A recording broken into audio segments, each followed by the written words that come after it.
गलाघाट जिल्लानि सिङाव थानाय सिसुपानि दखरा दुलाराय बर' फरायसा आफादा सानजा दिनाजपुरनि गेलेग्रा फोथाराव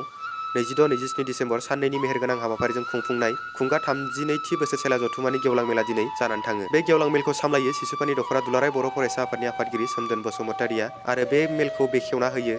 गलाघाट जिल्ला दुलाराय बर' फरायसा आफादनि आफादगिरि नीलेश्वर ब्रह्मआ। बे गेवलां मेलाव गाहाय आलासि महरै बाहागो लायो मिरु दुलाराय बर' फरायसा आफादनि नेहाथारि आनन्द दैमारि बिथाङा आरो बे एखे हाबाफारियावनो बाहागो लाफायो बर' कसारी अनसाय गाव हायुङारि खुंथायनि मासिगिरि गाम्बारु मोसाहारि, लेङाइ गाहाय मावफुं सोद्रोमा रमिय नार्जारि आरो मावफुं सोद्रोमा प्रदीप स्वर्गियारि बिथांमोनहा। आरोबाव बे हाबाफारियावनो बाहागो लाबावो गलाघाट जिल्ला दुलाराय बर' फरायसा आफादनि गुबुन गुबुन बिबानाव थानाय बिबानगिरि बिथांमोनहा आरो ओनसोलनि गोबां माहारियारि आफादफोरनि दैदेनगिरि बिथांमोनहा बाहागो लानानै दिनैनि बे गेवलां मेलखौ आबुङै जाफुंसारहोयो। सिसुपानि दखरा दुलाराय बर' फरायसा आफादनि गेवलां मेल आरो मैयानिफ्रायनो बे हाबाफारिया जागायजेनदों। मैया फुंबिलियाव भलिबल, काबाड्डि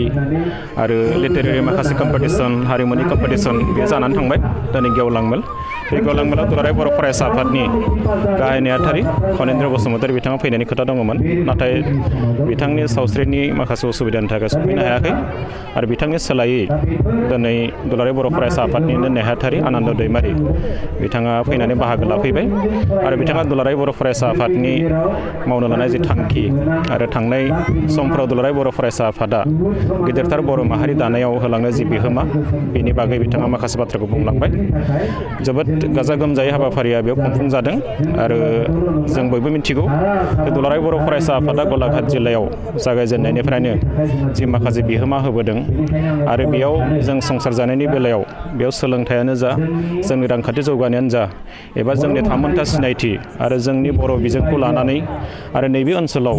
जोंनि रैखाथिखौ लानानै दुलाराय बर' फरायसा आफादा गोबां खामानि मावबोदों आरो बे गासै बाथ्राखौनो दिनै बेयाव रायखांफिननाय जादों, सावरायफिननाय जादों आरो फैगौ समाव जोङो बेयाव गेरेमसा बर' माहारि दानायजों लोगोसे गलाघाट जिल्लायाव जोंनि सिनायथि, जोंनि थामोनथा, जोंनि रैखाथिखौ लानानै आरो जोंनि बर' हिसाबै थांना थानांगौनि थाखाय जि माखासे बिथिं दङ बे बिथिंफोरखौ लानानै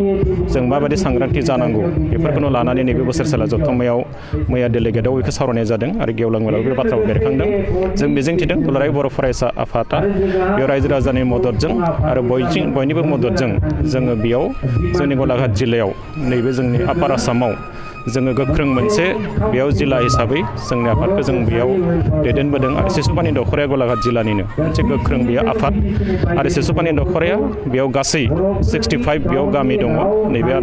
आनसलिकनि गेजेराव। बे 65 गामिखौ लानानै बियो सिगांनिफ्रायनो गोबां खामानि बेयाव मावबोदों समाज फोसाबनायजों लोगोसे बेयाव धोरोम खान्थि, आसार खान्थि आरो जाति हिसाबै थांना थानांगौनि थाखाय जोंनि आसाम नागालेण्ड बर्डार बे सिमनायाव जों थायो आरो बेयाव रैखाथिनि बेलायाव नैबे आफादा मैखोम बाहागो लाबोदों। दा बेनि थाखायनो बेयाव दुलाराय बर' फरायसा आफादखौ रायजो राजाया अरायसम अनसायबोदों आरो दिनैबो जोङो बेखौनो मिजिंथिदों मैया हराव थान्दै मेलाव गोदान मोनसे बेयाव आफाद दाजादों आरो बे आफादखौ बयबो मदद होनो थाखाय रायजो राजाया बेयाव खोथा होदों आरो बे हिसाबैनो दुलाराय बर' फरायसा आफादाबो